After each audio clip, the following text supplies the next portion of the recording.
Ce matin, par la grâce de Dieu, nous continuons avec notre thème intitulé Les ennemis de la foi. Mais cette fois-ci, nous allons parler de notre deuxième partie de cet enseignement dont j'ai intitulé Ce qui peut éteindre la foi du chrétien. Ce qui peut éteindre la foi du chrétien ou ce qui peut tuer la foi du chrétien. Bien-aimés, certainement, on ne savait pas ou certains ne savent pas que la foi du chrétien peut s'éteindre complètement ou elle peut mourir. S'éteindre, ça veut dire que tu n'as plus de foi. Même si tu penses avoir la foi, mais tu n'as plus de foi. Pourquoi? Parce que ce n'est pas la foi qui est basée sur la parole de Dieu et sur la volonté de Dieu. Nous allons donc voir ce qui peut éteindre notre foi. Nous savons généralement que tout ce qui concourt à la volonté de Dieu est ce qui nourrit notre foi. Mais tout ce qui s'oppose à la volonté de Dieu est ce qui éteint la foi ou ce qui lutte contre la foi. Et nous savons que le péché, comme nous avons appris dimanche passé, le péché est le principal ennemi de notre foi et c'est lui qui peut éteindre notre foi.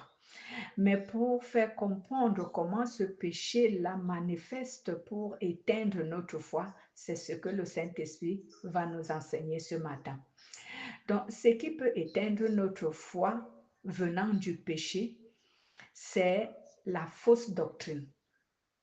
La fausse doctrine, le conformisme, l'ignorance et la paresse et le raisonnement.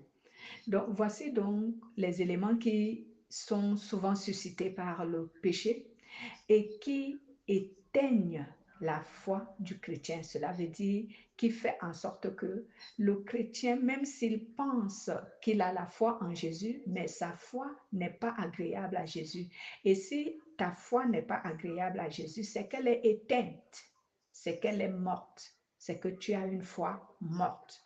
Parce qu'une foi vivante, c'est celle qui glorifie Dieu, c'est celle qui répond au plan de Dieu. Cela veut dire, c'est cette foi qui est agréable à Dieu. C'est celle-là qu'on appelle une foi vivante. Mais lorsque ta foi n'est pas agréable à Dieu, c'est que la manifestation de ta foi n'est pas agréable à Dieu. Donc, ta foi, elle est morte.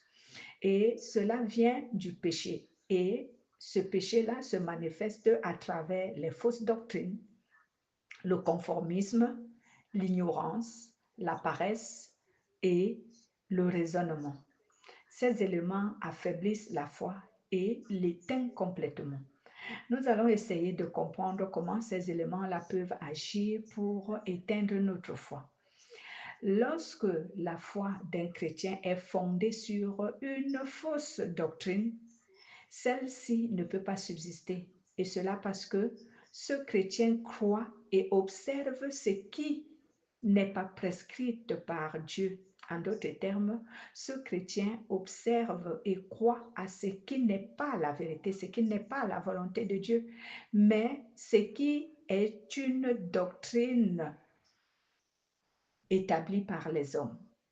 Nous voyons qu'aujourd'hui, lorsque nous observons les doctrines dans des églises, la plupart des doctrines qu'observent les chrétiens aujourd'hui sont des doctrines établies par les humains. Et j'ai souvent édifié les chrétiens en disant, toute doctrine qui ne soumet pas au péché, Dieu peut l'accepter même si elle vient des hommes. Dieu peut accepter cette doctrine que nous l'observions parce que elle nous protège du péché au lieu de nous soumettre au péché. Mais toute doctrine qui a trait au péché, toute doctrine qui soumet ou qui suscite le péché, c'est une doctrine des hommes, c'est une doctrine des démons. Et dans des églises aujourd'hui, il y a plein de doctrines qui suscitent le péché, qui soumet à l'idolâtrie, qui soumet à de l'adoration satanique. Et ces doctrines-là, lorsque tu observes ces doctrines ou que tu crois à ces doctrines-là, ta foi ne peut pas être agréable à Dieu. Donc, même si tu dis confesser la foi, j'ai souvent dit, selon que le Saint-Esprit m'inspire, il y a plusieurs types de foi, moi je peux le dire, plusieurs types de foi. Si tu crois à l'Antéchrist, c'est toi aussi tu as foi à l'Antéchrist. Mais devant Dieu, c'est une fausse doctrine, c'est une fausse foi, c'est une foi morte parce qu'elle n'est pas vivifiée par le Saint-Esprit, elle n'est pas vivifiée par la parole de Dieu, elle n'est pas vivifiée par la vérité, par la lumière en Jésus-Christ. Donc ta doctrine, elle est morte, ta foi, elle est morte, elle est fausse. Voilà donc le premier élément que le péché suscite comme étant un élément qui éteint la foi, la fausse doctrine. Donc il faut faire attention aux doctrines dans les églises aujourd'hui. Il faut faire attention aux doctrines. Lorsque tu entres dans une église et que tu trouves une doctrine, va consulter le Saint-Esprit, va consulter les Écritures. Si cette doctrine vient de Dieu, alors prie pour que le Saint-Esprit te le confirme et va examiner les Écritures pour que tu sois sûr de ce que tu crois et de ce que tu observes. Matthieu chapitre 15. Nous n'allons pas lire toutes les références, mais je vais vous en donner. Vous pourrez lire à la maison. Il y a Matthieu chapitre 15, versets 1 à 9. Il y a Luc chapitre 11, versets 37 à 40. Et 1 Timothée chapitre 4, versets 1 à 5. Je vais essayer de lire Matthieu. Vous lirez Luc à la maison et si je peux, je lirai aussi 1 Timothée chapitre 4, verset 1. Mais je vais sur Matthieu. Donc, permettez-moi d'aller sur Matthieu chapitre 15 à partir du verset 1 jusqu'au verset 9. La Bible nous dit ceci, je cite. Alors, des pharisiens et des maîtres de la loi viennent de Jérusalem pour voir Jésus. Ils lui disent, tes disciples n'obéissent pas à la tradition des anciens. En effet, avant de manger, ils ne se lavent pas les mains. Pourquoi donc? Jésus leur répond, et vous, à cause de votre tradition, vous n'obéissez pas au commandement de Dieu. Pourquoi? En effet, Dieu a dit, respecte ton père et ta mère. Il a dit aussi, celui qui maudit son père et sa mère, il faut le faire mourir. Mais vous dites aux gens, tu ne peux dire à ton père ou à, excusez-moi, je recommence le verset 5. Mais vous dites, tu peux dire à ton père ou à ta mère, j'aurais bien quelque chose à te donner pour t'aider, mais malheureusement, je dois le donner à Dieu. Alors, tu n'es plus obligé de respecter ton père. Et respecter ici veut dire honorer. Tu n'es plus obligé d'honorer ton père. Ainsi, à cause de votre tradition, vous supprimez la parole de Dieu. L'homme faux. Ésaïe avait raison quand il parle de vous. Il a dit de la part de Dieu, ce peuple ne m'honore que de parole, mais son cœur est très loin de moi. Ils me font des prières et des sacrifices, mais cela ne vaut rien. En effet, ce qu'ils enseignent avec assurance, ce sont des commandements humains. Amen. Voici donc ce que la Bible nous témoigne ici. Certaines personnes qui observent des doctrines qui ne servent à rien, au contraire, qui ne font que susciter les disputes, les différences entre les chrétiens et les opposent. Et tu vas trouver certains qui s'engueulent et qui s'insultent à cause de la différence de leur doctrine observée ou recommandée dans les églises. Ici, ces gens se sont levés et ils se sont mis à critiquer Jésus en disant, tes disciples n'observent pas la doctrine des anciens, de nos ancêtres. Il a été dit dans notre loi qu'avant de manger, il faut faire les ablutions. Mais vous, vous ne le faites pas. Pourquoi? Et Jésus leur a dit que vous annulez la parole de Dieu au sujet de votre tradition. Parce qu'à ce moment, lorsqu'une doctrine ne répond pas à la volonté de Dieu, elle devient une tradition et une coutume ancienne. C'est que des anciens. Et est-ce que c'est les anciens ou encore nos ancêtres que nous adorons ou alors Dieu? Si c'est Dieu que nous adorons, c'est la doctrine de Dieu que nous devons mettre en pratique et observer tous les jours. Mais si ce sont des anciens, eh bien, ce sont leurs doctrines. Mais ici, il s'agissait de la doctrine des anciens. Ce n'était pas la doctrine de Dieu. Et Jésus leur a pris l'exemple d'une parole. Il leur a dit, il a été dit dans la parole que honore ton père et ta mère. Nous voyons cela sur Éphésiens chapitre 6. Honore ton père et ta mère et tes jours te seront prolongés et tu vivras longtemps sur la terre, tu seras béni. Mais vous, vous dites, lorsqu'il faut honorer vos parents, vous dites non, je pouvais bien t'honorer, mais ce que j'ai, je dois le mettre à la disposition de Dieu et non à toi. Et Dieu nous dit également dans la parole de Dieu que ton père et ta mère sont tes semblables. Et Jésus dit, si tu n'aimes pas ton frère, ton père, ta mère, que tu vois ici sur la terre, comment peux-tu confesser que tu aimes Dieu? Donc, si tu n'honores pas ton père et ta mère, comment peux-tu penser que tu honores Dieu? Donc, il a dit, vous transformez la doctrine de Dieu à votre, pardon, vous passez outre, vous méprisez la doctrine de Dieu, mais vous êtes là pour dicter aux gens la conduite pour qu'ils observent la volonté de vos ancêtres. Voilà un exemple. Lorsque nous lisons également, permettez-moi d'aller sur Timothée, je disais, vous allez lire le livre de Luc à la maison, ça vous permet de comprendre exactement. 1 Timothée chapitre 4, verset 1 à 5, il est écrit, l'Esprit le dit clairement, dans les derniers temps, certains abandonneront la foi, ils suivront les idées fausses et les enseignements qui viennent des esprits mauvais. Des gens faux et menteurs les tromperont par leurs paroles.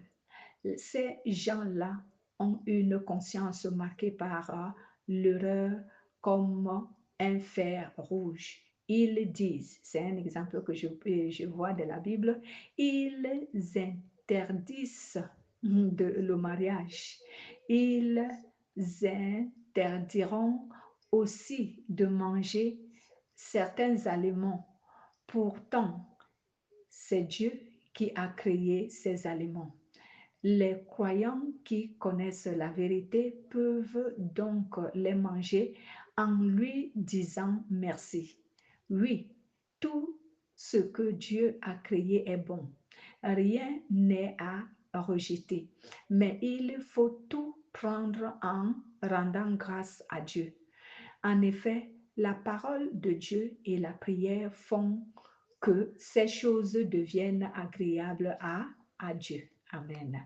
Cela veut dire, sur certaines versions, la Bible dit, tout est sanctifié par la prière et par la parole de Dieu. Si vous lisez le livre, la Bible de Louis II, c'est cela le français qui est écrit sur Louis II.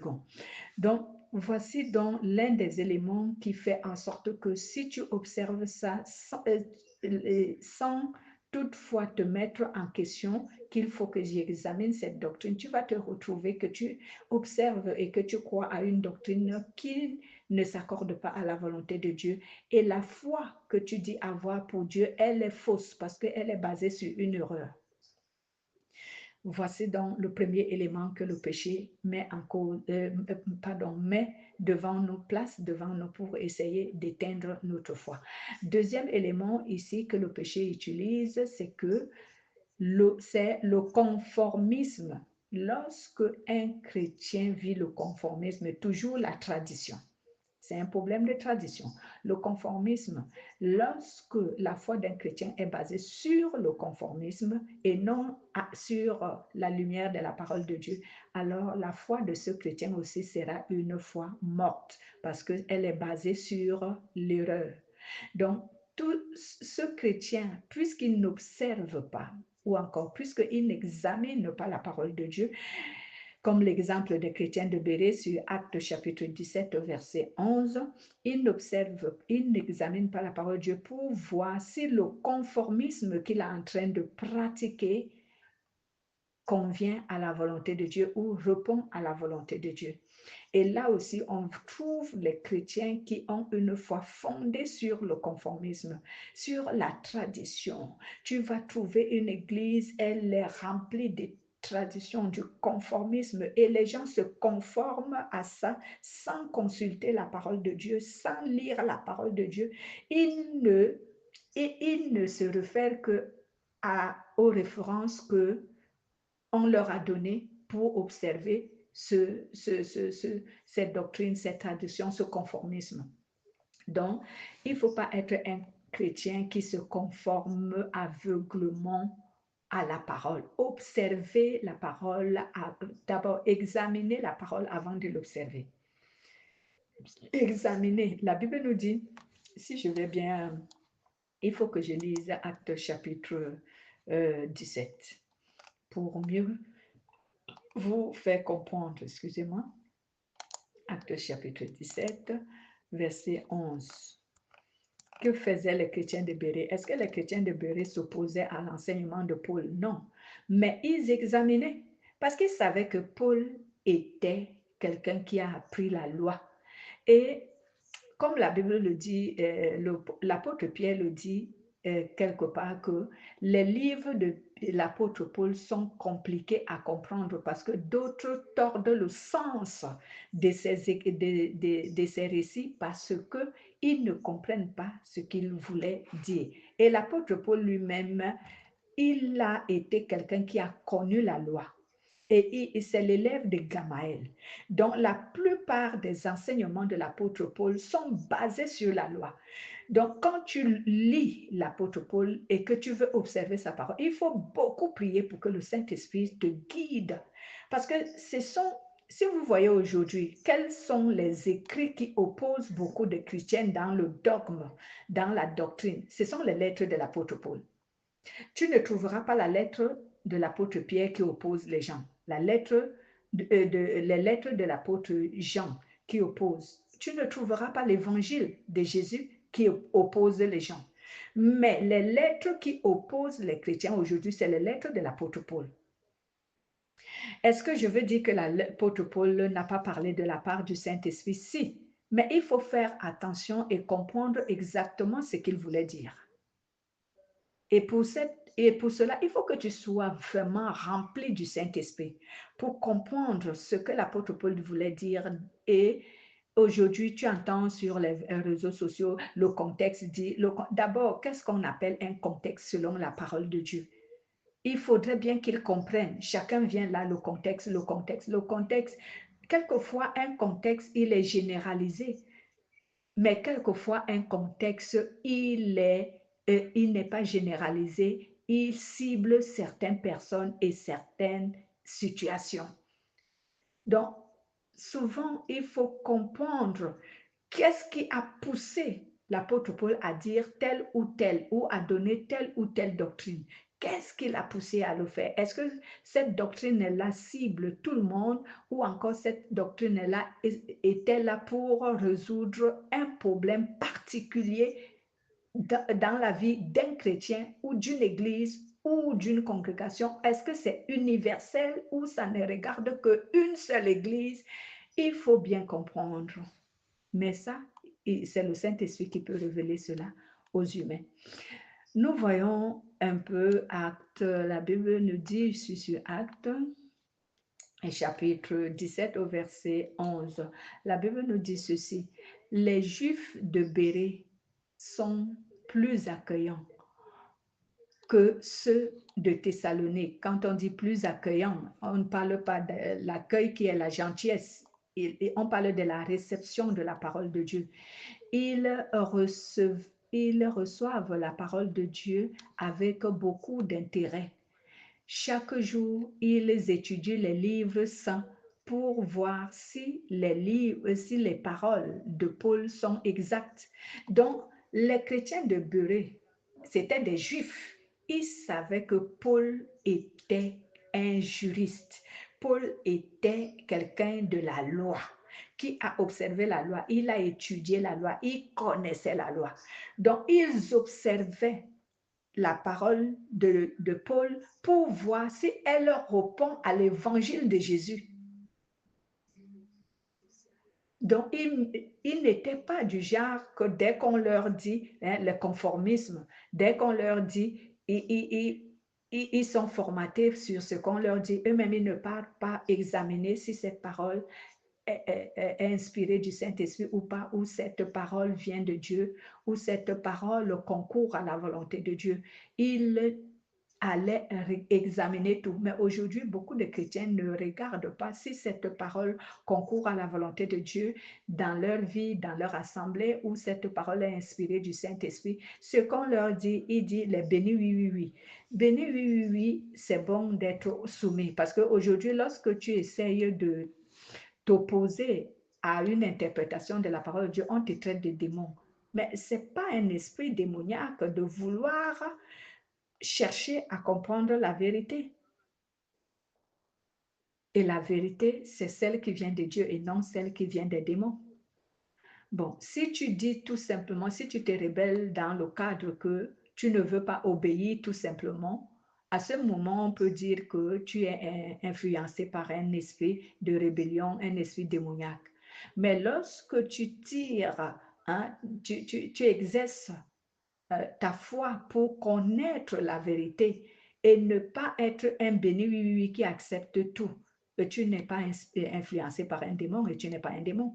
Moi, je vois les chrétiens s'insultent et ils ne savent pas que c'est un péché de s'insulter. Ils s'insultent sur les réseaux sociaux à cause des oppositions, à cause de ce qui les oppose, à cause de leur fameuse doctrine que chacun amène et qui les oppose. Ils s'insultent au lieu de s'édifier.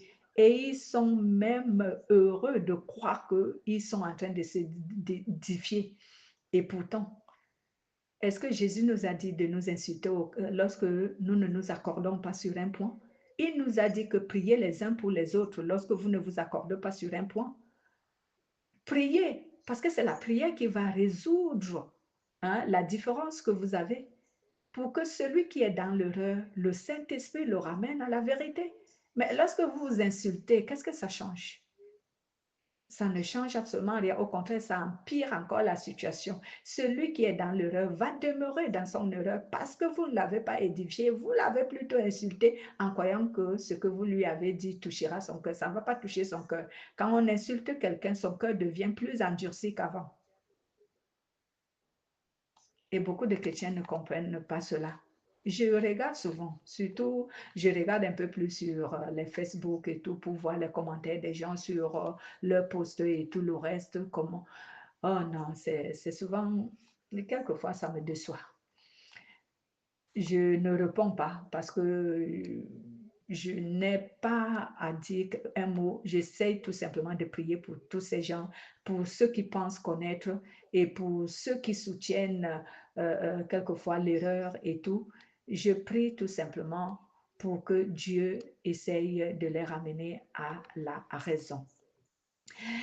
Il y a également les références comme Timothée, 2 Timothée. 2 Timothée, la Bible nous dit 2 Timothée, lisons d'abord chapitre 3 à partir du verset 1 à 9. La Bible nous dit ici, tu dois le savoir. Dans les derniers jours, il y aura des moments difficiles. Les gens seront égoïstes, amis d'argent, ils se vanteront, ils seront orgueilleux, insulteront Dieu, Ils désobéiront à leurs parents. Ils ne seront plus capables de dire merci. Ils ne respecteront plus les choses de Dieu. Ils seront durs, sans pitié. Ils diront du mal des autres. Ils mèneront une vie de désordre. Ils seront cruels, ennemis du bien. Ils trahiront, voilà, ils trahiront les autres, ils seront violents. L'orgueil les rendra aveugles. Ils aimeront le plaisir au lieu d'aimer Dieu. Ils feront semblant d'être fidèles à Dieu, mais en réalité, ils rejetteront la puissance de la foi. Tout le, voilà, tourne le dos à ces gens-là. Certains d'entre eux ont l'habitude d'aller dans les maisons et ils prennent dans leur piège des femmes faibles, chargées de péchés, qui n'ont pas une foi solide. Ces femmes sont entraînées par toutes sortes de désirs. Elles sont toujours en train d'apprendre, mais elles ne peuvent jamais arriver à la connaissance de la vérité. Autrefois, Janès et Jambres étaient contre Moïse. De même, ces gens-là sont contre la vérité. Ce sont des hommes qui ont l'intelligence tordue et leur foi ne vaut rien. Et leur foi ne vaut rien. Mais ils n'iront pas très loin. En effet, tous verront leurs erreurs comme autrefois. On a vu les erreurs de Janès et de Jambres, voilà. Donc voilà, Dieu dit ici au temps de la fin, parce que nous sommes déjà au temps de la fin, nous vivons les temps de la fin. Ici, la Bible dit que beaucoup de gens viendront et se présenteront à nous comme des chrétiens, comme des dirigeants, comme des pasteurs.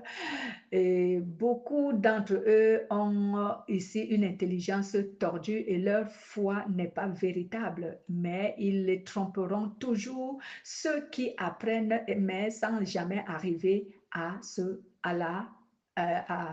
la vérité, sans jamais s'affermir dans la foi. Et la Bible nous dit de nous méfier de telles personnes. Et c'est ce genre de personnes qui introduisent les autres dans le conformisme pour éteindre facilement leur foi. Donc, je peux ici te dire que tu peux être un chrétien fréquentant l'Église, exerçant même selon toi pour Dieu, mais ta foi, elle est morte, elle est éteinte depuis longtemps parce qu'elle n'est pas agréable à Dieu. Et tu seras illusionné parce que tu occupes une responsabilité à l'Église, parce que tu y vas tous les temps dans les réunions, hein, mais ta relation avec Dieu n'est pas parfaite du tout. Dieu te dira au jour de la fin, je ne t'ai jamais connu et tu seras étonné. Donc, il faut que, en tant que chrétien, nous fassions attention. Nous devons nous réveiller de notre sommeil si jamais nous dormons. Le réveil du sommeil ici, dont parle souvent l'apôtre Paul, c'est que nous devons prendre conscience de la vie que nous menons, du comportement que nous avons, de la façon dont nous exerçons notre foi et revenons à la vérité en nous repentant et en cherchant Dieu en esprit en vérité, car lui-même dit, quiconque me cherche de tout son cœur, je me laisserai trouver. Arrêtez de suivre les dogmes, cherchez Dieu personnellement. Lisez la Bible, priez, posez-lui des questions. Arrêtez de prier pour demander tout simplement des bénédictions, mais prier et poser à Dieu des questions qu'il veut entendre. Seigneur, que dis-tu de cette parole? Je l'ai entendue quelque part, mais selon toi, que dis-tu? Que m'enseignes-tu? Je veux comprendre, je veux savoir. Apprends-moi à comprendre ta parole, à discerner la vérité dans toute parole, soi-disant venant de toi. Priez, demandez, posez des questions à Dieu.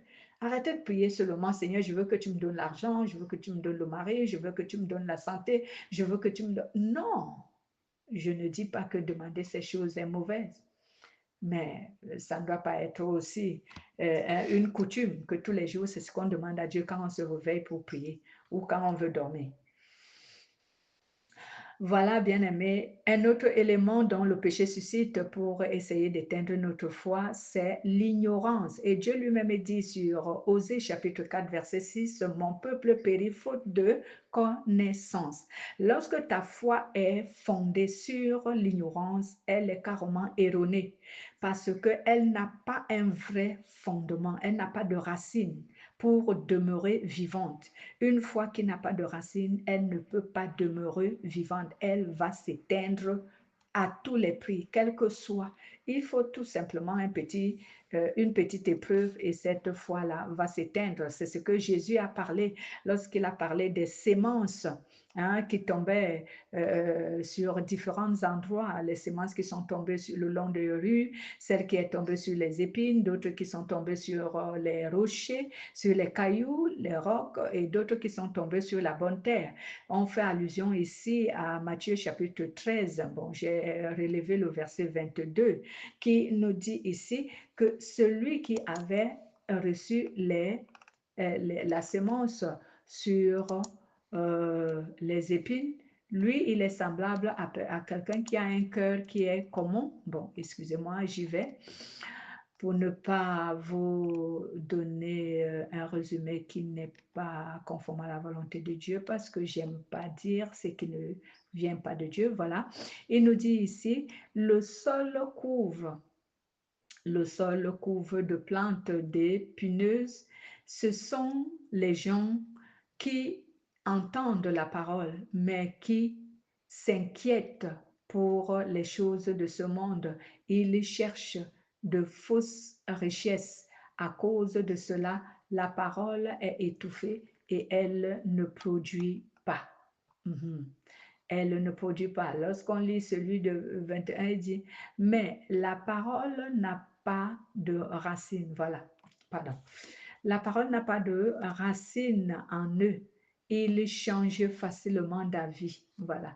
Si je commence encore ici, les paroles qui sont tombées sur le roc, c'est quoi?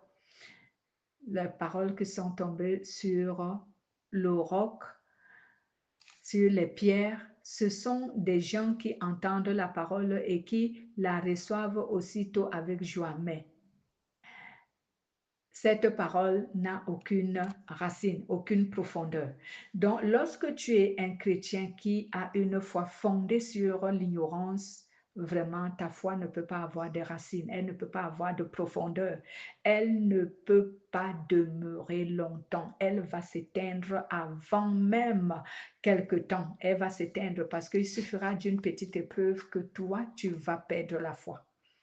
Tu n'auras pas la foi. C'est pour cela que la parole de Dieu nous dit sur Jean chapitre 8 au verset 31 à 32 où Jésus dit, si vous m'aimez et si vous observez ma parole, vous serez réellement mes disciples. Car Jésus dit ici, vous connaîtrez la parole, là vous connaîtrez la vérité et la vérité vous affranchira. Donc Jésus nous dit, je vais sur Jean chapitre 8, voilà, au verset, excusez-moi, 31 à 32, je vais lire 8 secondes, il est écrit, Jésus dit alors aux Juifs qui avaient cru en lui, si vous demeurez dans ma parole, vous êtes vraiment mes disciples. Vous connaîtrez la vérité et la vérité vous rendra libre. La vérité soutient la foi. La vérité, c'est la parole de Dieu. La vérité, c'est la lumière qui se trouve dans la parole de Dieu. La vérité, c'est la puissance de Dieu qui se manifeste à travers sa parole. Alors, si tu as cela, tu as une foi qui va demeurer, qui va, comment dire, j'aimerais dire, si tu as la lumière de Dieu qui est sa parole, si tu as la puissance de Dieu qui est sa parole, ta foi est basée sur un meilleur fondement et rien ne peut dissoudre cette foi, rien ne peut éteindre cette foi. Elle va demeurer aussi puissante, aussi solide face aux épreuves, aux persécutions, aux difficultés, à la souffrance. Elle va résister. C'est une foi vivante. Elle va résister. Mais si ta foi est fondée sur l'ignorance, toi, tu ne vas pas faire long feu dans le Seigneur, dans la foi.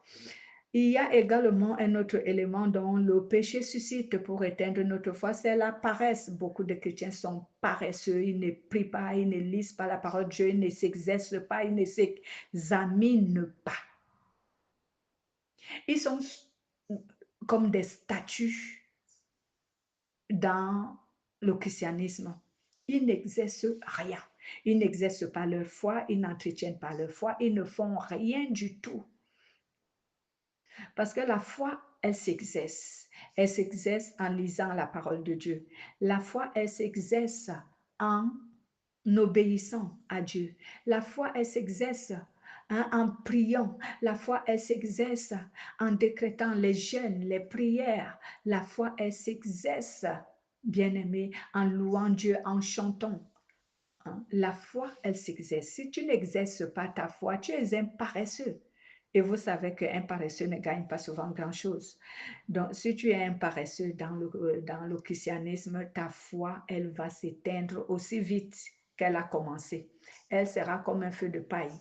Aussi vite qu'elle a commencé, elle va s'éteindre. Je continue à dire que même si tu continues à fréquenter les églises, il y a beaucoup de chrétiens qui ont leur foi est morte, mais ils sont dans les églises. Ils exercent même selon eux, ils disent qu'ils exercent pour Dieu. Et selon eux, ils disent qu'ils sont avec Dieu, mais eux-mêmes, ils ignorent même que leur foi, elle est déjà éteinte, elle est morte. Ils n'ont pas la foi. Pourquoi? Parce qu'ils ne sont pas agréables à Dieu. Jacques nous dit, allons lire un peu Jacques, la référence de Jacques, chapitre 2, versets 14 à 26, les épîtres de Jacques, que nous dit la parole, chapitre 2, au verset 14 à... je suis où? Verset 14, je commence, elle nous dit ceci, mes frères et mes sœurs, quelqu'un dira peut-être, je crois en Dieu, mais s'il n'a pas pardon, mes frères et mes sœurs, quelqu'un dira peut-être, je crois en Dieu, mais s'il n'agit pas pour le montrer, cela sert à quoi? Est-ce que cette foi peut le sauver? Par exemple, un frère ou une sœur n'ont pas de vêtements, ils n'ont pas à manger tous les jours. Parmi vous, quelqu'un leur dit, allez en paix, allez vous habiller et bon appétit. Mais ces paroles servent à quoi? Si vous ne leur donnez pas ce qu'il faut pour vivre. Pour la foi, c'est la même chose. Si tu crois en Dieu, mais si tu n'agis pas, ta foi est complètement morte. Quelqu'un dira peut-être, tu as la foi, moi j'ai les actes. Je répondrai, montre-moi comment ta foi peut exister sans les actes. Et moi, je vais te montrer par mes actes que ma foi existe. Tu crois qu'il y a un seul Dieu. Tu as raison. Les esprits mauvais le croient aussi et même ils tremblent de peur. Tu es stupide. Est-ce que tu veux la preuve que la foi sans les actes ne sert à rien? Abraham, notre ancêtre, comment est-ce que Dieu l'a reconnu comme juste? C'est quand il a offert son fils Isaac sur l'autel, n'est-ce pas? Tu vois, sa foi agissait par les actes et ceux-ci l'ont rendu parfait. Alors, ce que les livres saints disent, c'est réalisé. Abraham a cru en Dieu, pour cela Dieu l'a reconnu comme juste et il l'a appelé son ami. Vous voyez, Dieu reconnaît quelqu'un comme juste aussi, Dieu reconnaît quelqu'un comme juste aussi à cause de ses actes et non pas seulement à cause de la foi. Amen. Vous pourrez lire le reste à la maison. C'était l'exemple également de Raya, une femme prostituée qui avait protégé les missionnaires. Voilà. Donc, bien-aimé, la paresse tue la foi et la paresse est un péché. Si tu es un chrétien paresseux, je te conseille aujourd'hui de te mettre en question et commencer à œuvrer pour que ta foi soit solide et vivante. Et le dernier élément dont le péché utilise pour éteindre notre foi ou suscite pour éteindre notre foi, c'est le raisonnement. Un grand ennemi de la foi. Le raisonnement tue la foi. Le raisonnement fait mourir la foi. Il fait éteindre la foi. Le raisonnement. Pourquoi? Parce que le raisonnement suscite les doutes. Le raisonnement s'oppose à la volonté de Dieu. Le raisonnement s'oppose à la parole de Dieu. Le raisonnement s'oppose à la puissance de Dieu et empêche que Dieu agisse. Et de cette façon, bien-aimé, la foi ne peut pas croître. Si tu es un chrétien qui passe son temps à raisonner, ta foi ne peut pas grandir. Elle va s'éteindre. Elle ne peut pas grandir. Elle va s'éteindre. Dans le raisonnement, non. Le raisonnement est un ennemi de la foi et il tue la foi. Il détruit la foi. Et même, il entre dans le cadre des orgueilleux parce que Dieu aussi, la Bible déclare que Dieu s'oppose aux orgueilleux. Lorsque tu raisonnes, c'est comme si tu jugeais Dieu comme un menteur. Et cela veut dire que pour toi, sa parole n'est pas vraie. Même si quelquefois on se dit que non, ce n'est pas la parole de Dieu, c'est la parole d'un homme. Mais c'est comme si tu disais, cet homme-là est en train de te dire que Dieu a menti. Exactement. Il faut essayer d'être intelligent. Lorsque tu raisonnes, bien-aimé, c'est dangereux pour ta relation avec Dieu, c'est dangereux pour ta foi. Lisons un peu 2 Corinthiens, 2 Corinthiens chapitre 10, versets 3 à 5 et Jacques chapitre 1, verset 22 à 25. Je vais commencer par 2 Corinthiens chapitre 10 au verset 3 à 5. La Bible nous dit quoi, bien-aimés? Nous sommes des hommes, c'est vrai, pourtant, nous ne luttons pas d'une façon humaine. Non, les armes qui nous servent à lutter ne sont pas des armes humaines, mais leur force vient de Dieu pour détruire tout ce qui lui résiste. Nous détruisons les façons de penser, donc les raisonnements qui sont fausses. Nous renversons tous les raisonnements que les orgueilleux opposent à la connaissance de la vérité. Nous voulons changer l'esprit des gens pour qu'ils obéissent au Christ. Amen. Donc, je vous faisais savoir tout à l'heure que lorsque tu es quelqu'un qui raisonne, tu es devant Dieu comme un orgueilleux et Dieu va s'opposer à toi. Sa puissance ne va pas manifester en ta faveur. Tu peux crier, tu peux demander. Il y a des chrétiens qui prient, qui demandent des choses à Dieu. Il ne répond pas. Dieu ne répond pas. Dieu reste silencieux, pas parce qu'il les éprouve, mais tout simplement parce qu'il voit dans leur cœur que le plus souvent, ils raisonnent lorsque lui, Dieu leur donne un ordre, lorsque lui, Dieu leur suggère quelque chose, voilà, sa volonté pour qu'ils obéissent. Ils raisonnent et ils oublient que le raisonnement est une barrière. C'est un ennemi qui empêche que Dieu répond à nos prières et même que notre relation avec Dieu soit bonne. Donc, quand tu es quelqu'un qui raisonne, tu es devant Dieu comme quelqu'un qui est orgueilleux. Vous n'êtes pas différent. J'ai enseigné que l'orgueil est pareil que le raisonnement, pareil que la rébellion, pareil que l'incrédulité. Lorsque tu es orgueilleux, lorsque tu raisonnes, lorsque tu es rebelle, Dieu considère ce genre d'attitude pareil. Un orgueilleux n'est pas différent de celui qui raisonne. Celui qui raisonne n'est pas différent de celui qui est rebelle. Celui qui est rebelle n'est pas différent de celui qui est incrédule. Vous êtes tous pareils devant Dieu.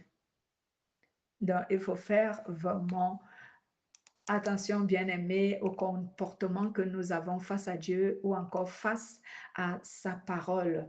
Parce que c'est pas parce que nous ne voyons pas Dieu et que c'est les hommes que Dieu utilise pour nous parler, nous nous disons que c'est à eux que nous nous opposons ou que c'est face à eux que nous nous justifions ou que nous raisonnons, mais nous ignorons qu'ils ne sont que des messagers de Dieu, les instruments que Dieu utilise. Donc, lorsque nous nous rebellons ou encore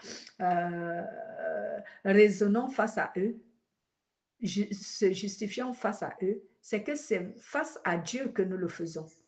Donc, arrêtez de voir l'humain qui est devant vous, mais regardez qui l'a envoyé, pour qui il est venu, qui l'a envoyé vous parler.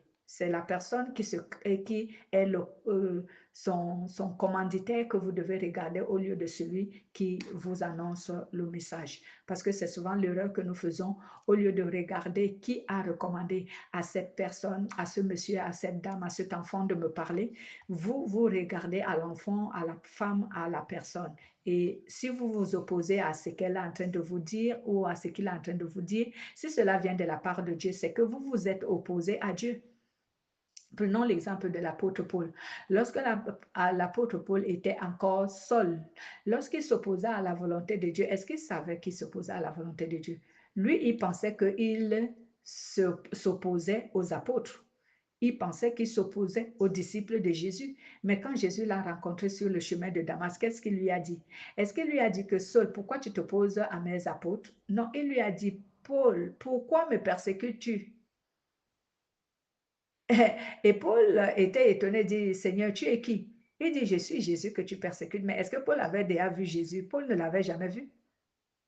Mais pourquoi Jésus lui a dit que c'est moi que tu persécutes? Parce qu'il persécutait les apôtres.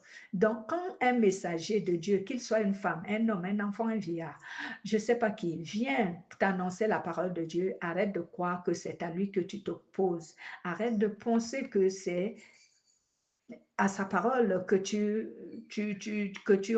c'est sa parole que tu refuses ou que tu raisonnes contre sa parole. Non.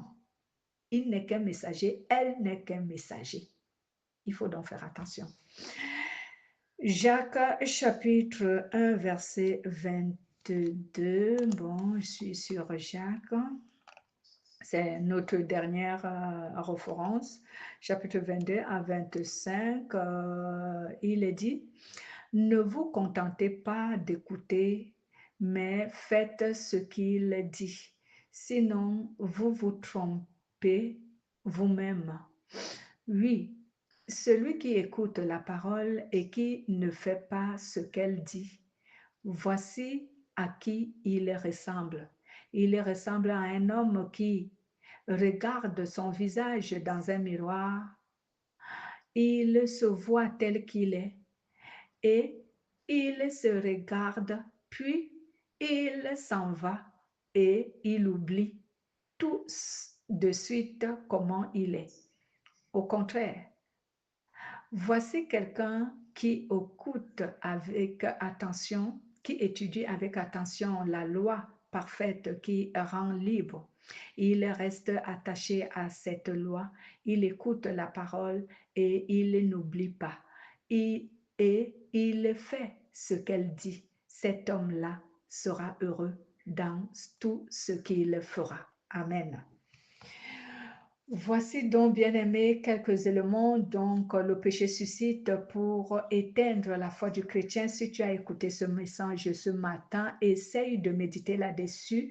Et si tu te reconnais que ceci manifeste souvent en toi, que ce soit la fausse doctrine dont tu observes, que ce soit le conformisme, que ce soit l'ignorance, la paresse ou le raisonnement, essaye de méditer là-dessus. Prie Dieu et dis à Dieu de te délivrer de ces choses afin que ta foi puisse demeurer vivante et que l'ennemi ne puisse pas l'éteindre pour t'envoyer dans les tourments éternels. Parce que lorsque ta foi est éteinte, peu importe peu importe ta présence au milieu des chrétiens ou dans l'Église ou au service de Dieu, cela ne servira à rien. Tu auras perdu ton temps pour rien. Voilà, c'était la parole que le Seigneur nous donne ce matin. Je glorifie le Seigneur, qui soit béni au nom de Jésus-Christ. Nous pouvons nous lever pour remercier Dieu pour sa parole.